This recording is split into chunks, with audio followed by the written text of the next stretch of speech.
Hello friends, welcome back to my channel study with MSA।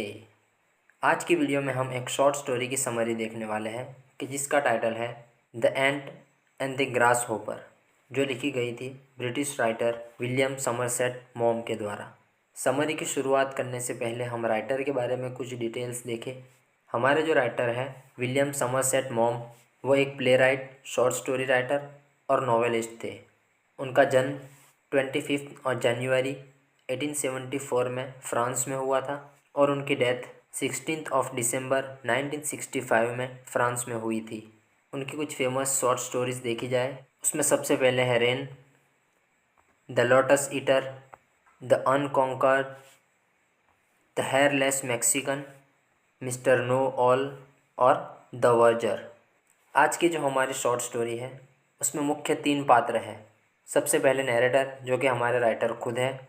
उसके बाद George Ramsay और Tom Ramsay, ये दोनों भाई हैं। उसमें जॉर्ज बड़ा भाई और टॉम छोटा भाई है। जॉर्ज मेहनती होता है जबकि टॉम आलसी और लापरवाह होता है। ये जो शॉर्ट स्टोरी है वो राइटर के कलेक्शन के जिसका टाइटल है शॉर्ट स्टोरीज़, उसमें से ली गई है। ये कहानी ला फॉन्टेने की famous fable ant and the grass hopper पर आधारित है। इस कहानी में राइटर ने 2 भाइयों की कहानी बताई है, जॉर्ज और टॉम। तो अब ज़्यादा समय न वेस्ट करते हुए शुरू करते हैं आज की हमारी ये वीडियो। इस कहानी का नैरेटर राइटर खुद है।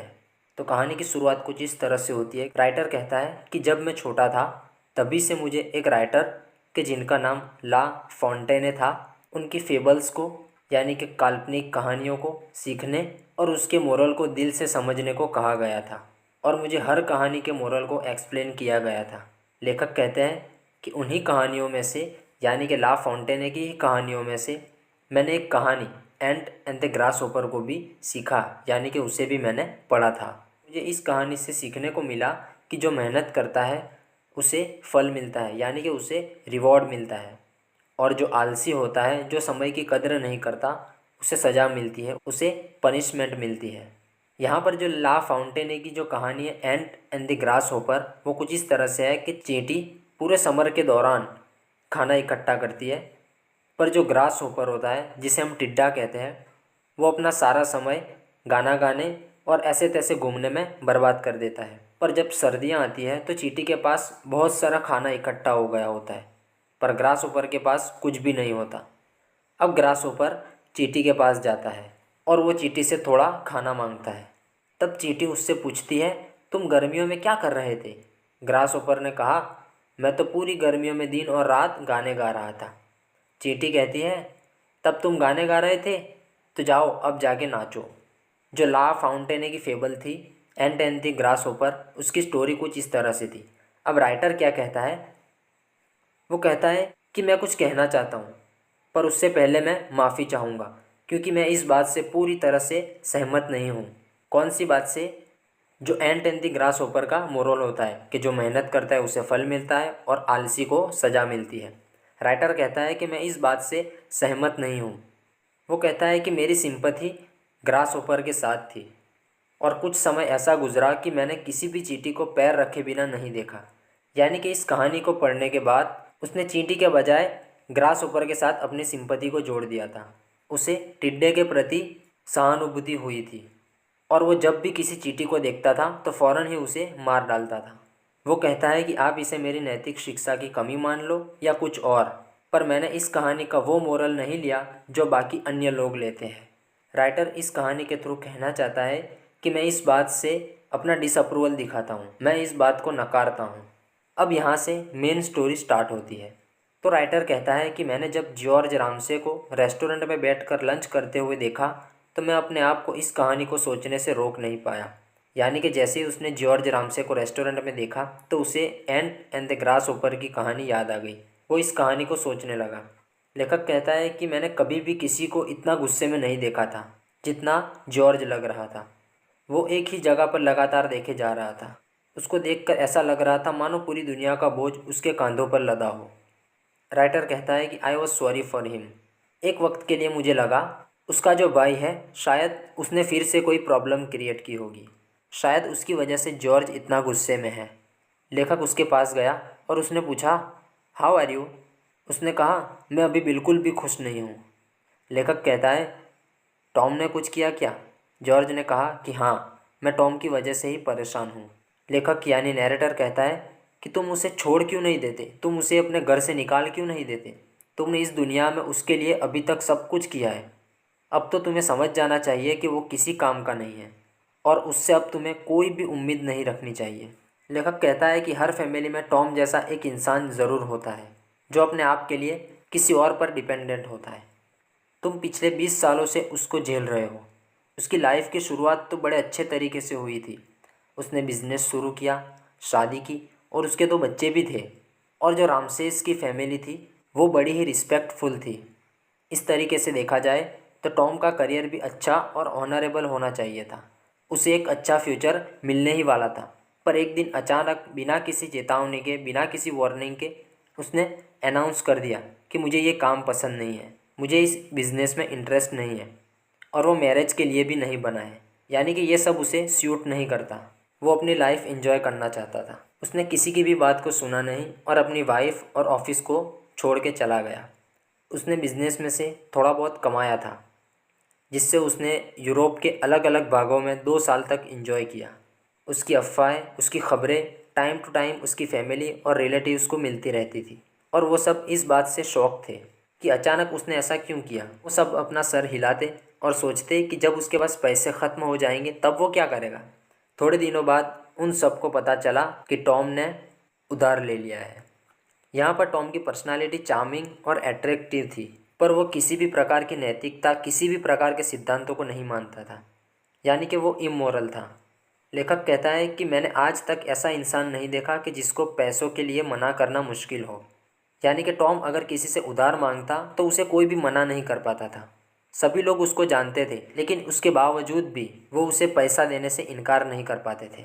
यानी कि उसकी पर्सनालिटी ही कुछ इस तरह की थी और अपनी पर्सनालिटी से वो दोस्त भी बड़ी जल्दी बना लेता था और उसने नए दोस्त बनाए और पैसे इकट्ठे कर लिए। टॉम हमेशा कहता था कि जो पैसा तुम अपनी ज़रूरतों, अपनी नेसेसरीज़ पर खर्च करते हो वो बोरिंग है, यानी कि बिना किसी मतलब का है। असली पैसा, असली दौलत वो है जो हम लग्जरीज़ पर यानी कि ऐशो आराम में खर्च करते हैं। पर इसके लिए वो अपने भाई जॉर्ज पर डिपेंडेंट था, पर जॉर्ज उसकी बातों पर ध्यान नहीं देता था। जॉर्ज गंभीर व्यक्तित्व का मालिक था और ऐसी सब बातों के प्रति वो इनसेंसिबल था। वो इन सब बातों पर ध्यान नहीं देता था। समाज में उसकी कुछ रिस्पेक्ट थी, सोसाइटी में उसकी एक अलग पहचान थी। एक या दो बार जॉर्ज टॉम की बातों में आ गया और उसने टॉम को अपनी लाइफ नए सिरे से शुरू करने के लिए पैसे दे दिए। पर टॉम ने क्या किया, उन पैसों से अपने लिए मोटर कार और कुछ गहने खरीद लिए। इन सब परिस्थितियों को देखकर जॉर्ज को रियलाइज़ हुआ कि अब टॉम का कुछ नहीं हो सकता, वो अपनी लाइफ में कभी सेटल नहीं हो सकता। और फिर जॉर्ज ने उसकी मदद करना बंद कर दिया। पर इससे टॉम बिल्कुल भी घबराए बिना, बिना किसी संकोच के, बिना किसी घबराहट के अपने भाई को ब्लैकमेल करने लगा। अब सोसाइटी का कोई भी रिस्पेक्टेबल इंसान ये देखना कभी नहीं पसंद करेगा कि उसका भाई किसी बार में कॉकटेल सर्व कर रहा हो या तो बार के बाहर टैक्सी चला रहा हो। टॉम कहता है कि बार में काम करना या तो टैक्सी ड्राइवर बनना ये इतने भी बुरे काम नहीं हैं। पर अगर उसका भाई जॉर्ज उस पर दया खाकर शायद उसे थोड़े से पाउंड्स दे दे। यानी कि वो अपने भाई को इमोशनली ब्लैकमेल करने लगा था। वो उसके सामने बार में काम करने और टैक्सी ड्राइवर बनने की बातें करता था। पर जॉर्ज अपने भाई टॉम को बार में काम करता या तो टैक्सी ड्राइवर बनता नहीं देख सकता था, इसलिए उसने फिर से उसे पैसे दे दिए। एक बार टॉम जेल में जाने से भी बचा था। जॉर्ज बहुत ज़्यादा अपसेट हो गया। उसे लगा कि टॉम अब बहुत आगे निकल चुका है। वो अपने भाई को अच्छी तरीके से जानता था। वो जानता था कि मेरा भाई जंगली है, वो वाइल्ड है, वो थॉटलेस भी है और सेल्फिश भी है। पर उसने इससे पहले कभी भी कोई इलीगल काम नहीं किया था, यानी कि कोई भी किसी भी प्रकार का अवैध काम उसने आज से पहले कभी नहीं किया था। अगर उसके ऊपर केस दर्ज हो जाता और वो पकड़ा जाता तो उसे सज़ा होने ही वाली थी। पर जॉर्ज जैसा रिस्पेक्टेबल इंसान अपने भाई को जेल में तो नहीं जाने दे सकता था। अब यहाँ पर बात कुछ ऐसी थी कि टॉम ने क्रॉन्सो नामक एक व्यक्ति को चीट किया था। वो इस मामले को, यानी कि क्रॉन्सो इस मामले को कोर्ट में ले जाना चाहता था। वो कहता था कि टॉम एक बेईमान धोखेबाज इंसान है और उसको सज़ा मिलनी ही चाहिए। पर जॉर्ज जैसे तैसे करके इस बात को निपटाना चाहता था। और इस बात को निपटाने में और अपने भाई को बचाने में जॉर्ज को 500 पाउंड्स देने पड़े। जैसे ही उसको 500 पाउंड्स का चेक मिला, क्रॉन्शो और टॉम दोनों मोंटे कार्लो घूमने चले गए। मोंटे कार्लो एक जगह का नाम है। इससे पता चलता है कि ये टॉम और क्रॉन्शो की कोई चाल थी कि जिससे वो अपने भाई से पैसे निकलवा सकें। नैरेटर कहता है कि इससे पहले मैंने जॉर्ज को कभी इतना गुस्से में नहीं देखा था जितना वो इस बात पे गुस्सा हुआ था, क्योंकि टॉम और क्रॉन्शो जॉर्ज को बेवकूफ़ बनाकर उससे पैसे निकलवा कर मोंटे कार्लो चले गए और उन्होंने वहाँ पर 1 महीना आराम से गुजारा। 20 साल तक टॉम ने जुआ खेला, लड़कीबाजी की, डांस, अच्छे और महंगे कपड़े और महंगे से महंगे रेस्टोरेंट में खाना खाने में, इन सब चीज़ों में पैसे उड़ाए। उसे देखकर ऐसा लगता था कि मानो वो अभी भी जवान ही है। उसकी उम्र 46 साल की थी, पर वो दिखने में 35 साल से ज़्यादा का नहीं लगता था। इतना सब जानते हुए कि उसमें इतनी सारी कमियां हैं, फिर भी नैरेटर कहता है कि वो एक अच्छा कंपेनियन था। वो टोटली वर्थलेस है, फिर भी आपको उसकी कंपनी में मज़ा आएगा। यानी कि वो कामचोर तो था ही, वो आलसी भी था, पर ऐशो आराम में, घूमने फिरने में और अय्याशियाँ करने में वो इक्का था। इसीलिए नैरेटर कहता है कि अगर आप उसकी कंपनी में रहोगे तो आपको उसके बारे में सब कुछ जानते हुए उसकी कंपनी में आपको मज़ा आएगा। वो हमेशा हाई स्पिरिट में रहता है, वो हमेशा खुश रहता है और उसमें एक प्रकार का अकल्पनीय चार्म है। नैरेटर कहता है कि उसने मुझसे भी उधार लिया था, पर जब भी मैं उसे कुछ उधार देता था तब मुझे ऐसा लगता था कि मानो जैसे मैं उसका कर्जदार हूँ। मैं टॉम हर किसी से उधार ले लेता था, किसी न किसी से वो पैसे निकलवा लेता था। इसी तरह से उसने नैरेटर के साथ भी कई बार किया था। पर नैरेटर कहता है कि मैंने जब भी उसे पैसा दिया तब मुझे ऐसा नहीं लग रहा था कि टॉम मुझसे उधार ले रहा है, बल्कि नैरेटर को ऐसा फील होता था कि वो टॉम को जो पैसे दे रहा है वो टॉम के ही है और वो उसे वापस लौटा रहा है। टॉम राम से सबको जानता था और सब लोग उसको जानते थे। सबको उसकी कमियों के बारे में पता था, पर फिर भी हर कोई उसे पसंद करता था, हर कोई उसकी कंपनी में रहना चाहता था। और वो जब भी किसी से उधार मांगता तो कोई उसे मना नहीं कर पाता था, इवन राइटर भी। दूसरी ओर जॉर्ज, जो कि टॉम से सिर्फ 1 साल बड़ा है, वो 60 साल का दिख रहा है, जबकि टॉम 46 साल का होने के बावजूद वो 35 साल से ज़्यादा का नहीं दिख रहा था। जॉर्ज ने अपनी लाइफ के 25 साल की सर्विस में कभी भी 15 दिन से ज़्यादा की छुट्टी नहीं ली। उसने अपनी पूरी ज़िंदगी काम में गुजार दी। वो सुबह 9:30 बजे से पहले ऑफिस पहुंच जाता है और 6 बजे के बाद वापस लौटता है। वो ईमानदार और मेहनती इंसान है। उसकी पत्नी भी बहुत अच्छी है और वो अपने पत्नी के प्रति कभी सोच में भी अनफेथफुल नहीं रहा, यानी कि उसने अपनी पत्नी को कभी भी धोखा नहीं दिया। उसकी 4 बेटियां हैं और वो एक अच्छे पिता का किरदार भी अदा कर रहा है। वो अपनी इनकम में से 1/3 हिस्सा बचा रहा है, यानी कि वो अपनी इनकम की 1/3 सेविंग कर रहा है, क्योंकि उसका प्लान है कि 55 की उम्र में वो रिटायर हो जाएगा, गांव में एक घर लेगा, वहाँ पर गार्डन बनाएगा और वहाँ गोल्फ खेलेगा। उसकी लाइफ बिल्कुल ही ब्लेमलेस है, यानी कि उसके जीवन पर कोई भी उंगली नहीं उठा सकता। और उसे अपने बूढ़े होने की खुशी भी है, क्योंकि टॉम भी उसके साथ साथ बूढ़ा हो रहा है। जॉर्ज ने अपने हाथों को घिसा और कहा कि पहले सब कुछ बढ़िया था, जब टॉम यंग और गुड लुकिंग था, पर वो है तो मुझसे 1 ही साल छोटा ना, और आने वाले 4 सालों में वो 50 का हो जाएगा और तब उसकी ज़िंदगी उतनी आसान नहीं रहेगी जितनी अभी है। 50 साल की उम्र होगी तब मेरे पास 30,000 पाउंड्स हो जाएंगे, यानी कि उसने जो सेविंग्स कर रखी है वो 50 साल की उम्र में 30,000 पाउंड्स के आसपास हो जाएंगे। जॉर्ज कहता है कि 25 साल से मैं कह रहा हूँ कि टॉम के जीवन का अंत तो गटर में ही होने वाला है। हम देखेंगे कि काम करने वाले को फल मिलेगा या फिर निकम्मे और आलसी को। जॉर्ज के कहने का अर्थ है कि अभी वो अय्यासियाँ कर रहा है, वो अपनी ज़िंदगी ऐशो आराम में और यहाँ वहाँ घूमने में गुजार रहा है, पर जब वो 50 के पार हो जाएगा तब उसे जीवन की असलियत का पता चलेगा। तब हम उसकी हालत को देखेंगे। अब जो दोनों फ्लैशबैक में गए थे, जो जो पहले की कहानियों को याद कर रहे थे, वो वापस वही वाले दिन आ गए कि जब लेखक ने जॉर्ज को रेस्टोरेंट में लंच करते हुए देखा था। लेखक कहता है कि मुझे जॉर्ज के प्रति सहानुभूति हुई। नैरेटर उसकी साइड में बैठा हुआ था और सोच रहा था कि टॉम ने अब ऐसा तो क्या किया कि जिससे जॉर्ज इतना ज़्यादा अपसेट दिख रहा है। नैरेटर जॉर्ज से पूछने ही वाला था, पर जॉर्ज ने सामने से पूछा, तुम्हें पता है अब क्या हुआ है? नैरेटर कहता है कि मुझे पता ही था कि कुछ बुरी खबर आने वाली है, इसलिए मैं पहले से ही उसके लिए तैयार था। नैरेटर सोचने लगा कि पक्का इस बार पुलिस के हाथों लग गया है। जॉर्ज बोल नहीं पा रहा था। वो कुछ कहना चाहता था पर कह नहीं पा रहा था। पर थोड़ी देर के बाद उसने कहा कि तुम इस बात से इनकार नहीं कर सकते कि मैं अपनी पूरी लाइफ में मेहनती, रिस्पेक्टेबल और सीधी बात बोलने वाला रहा हूँ, यानी कि स्ट्रेट फॉरवर्ड रहा हूँ। इतना सारा काम करने के बाद मैंने सोच के रखा है कि मैं अब रिटायर हो जाऊँगा और जो सेविंग्स करके रखी है उस पर मैं अपनी लाइफ सिक्योरली गुजारूँगा। भगवान ने मुझे जिस भी सिचुएशन में रखा, मैंने हर जगह अपना काम पूरी ईमानदारी से किया। राइटर यानी कि नैरेटर कहता है कि हाँ सही बात है। जॉर्ज फिर आगे कहता है कि तुम इस बात से भी इनकार नहीं कर सकते कि टॉम अपने जीवन में बिल्कुल ही आलसी, बेकार, सेल्फिश और बेईमान रहा है। अगर टॉम के कैरेक्टर को देखा जाए, उसके कामों को देखा जाए, तो वह भी जेल में होना चाहिए। नैरेटर कहता है कि हाँ ये बात भी सही है।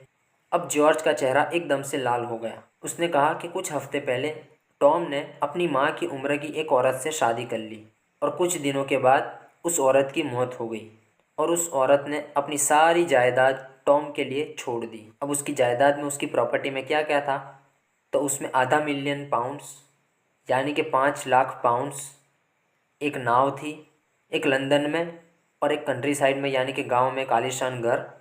ये सभी चीज़ें वो छोड़ के मर गई और ये सब अब टॉम के पास है। इतना बताते ही जॉर्ज ने अपने हाथों को टेबल पर पछाड़ा और कहने लगा कि यार ये सही नहीं है, ये कहाँ का इंसाफ है। It's not fair. मैं तुम्हें बता रहा हूँ कि ये बिल्कुल भी सही नहीं है। नैरेटर कहता है कि ये सब सुन के मैं अपने आप को रोक नहीं पाया। जॉर्ज के उस गुस्से वाले चेहरे को देखकर मुझे ज़ोरों की हंसी आ गई। मेरी हंसी रुकने का नाम नहीं ले रही थी। इतनी हंसी कि मैं फ्लोर पर गिरते गिरते रह गया, पर मैं अपनी हंसी को कंट्रोल नहीं कर पाया। और जॉर्ज ने मेरे उस हंसने पर मुझे कभी भी माफ़ नहीं किया। पर टॉम मुझे कई बार अपने आलीशान घर में डिनर के लिए बुलाया करता था और इतना सब कुछ होने के बावजूद भी, उसके पास इतनी सारी बदौलत, इतनी सारी जायदाद होने के बावजूद भी वो मुझसे पैसे उधार ले लिया करता था, क्योंकि वो उसकी आदत में था। वो उसकी पुरानी आदत थी हर किसी से पैसे उधार लेने की। इसीलिए वो इतनी ज़्यादा जायदाद होने के बावजूद भी लेखक से कभी कभी उधार ले लिया करता था। इसीलिए लेखक स्टोरी की शुरुआत में कहता है कि मैं आप सबसे माफ़ी मांगना चाहता हूँ कि मैं इस बात से पूरी तरह से सहमत नहीं हूँ कि मेहनत करने वाले को फल और आलसी को, समय की कद्र न करने वाले को, ऐशो अय्यासियाँ करने वाले को सज़ा मिलती है। पर यहाँ तो सब कुछ उल्टा ही हो गया। जॉर्ज ने अपनी पूरी लाइफ मेहनत और मशक्क़त में गुजार दी। वो पूरी ईमानदारी से अपना काम करता रहा, जबकि दूसरी साइड टॉम ने अपनी पूरी ज़िंदगी ऐशो अय्यासियाँ, लोगों को बेवकूफ़ बनाने, पैसे उधार मांगने और यहाँ वहाँ घूमने में गुजार दी। पर अंत में क्या हुआ? टॉम की स्थिति जॉर्ज से ज़्यादा बेहतर थी। तो इसी के साथ ये स्टोरी यहाँ पर ख़त्म होती है। अगर आपको हमारी वीडियो पसंद आई हो तो वीडियो को लाइक करें, शेयर करें और चैनल को सब्सक्राइब करें। तो फिर से मुलाकात होगी ऐसे ही किसी वीडियो के साथ। तब तक के लिए goodbye and take care.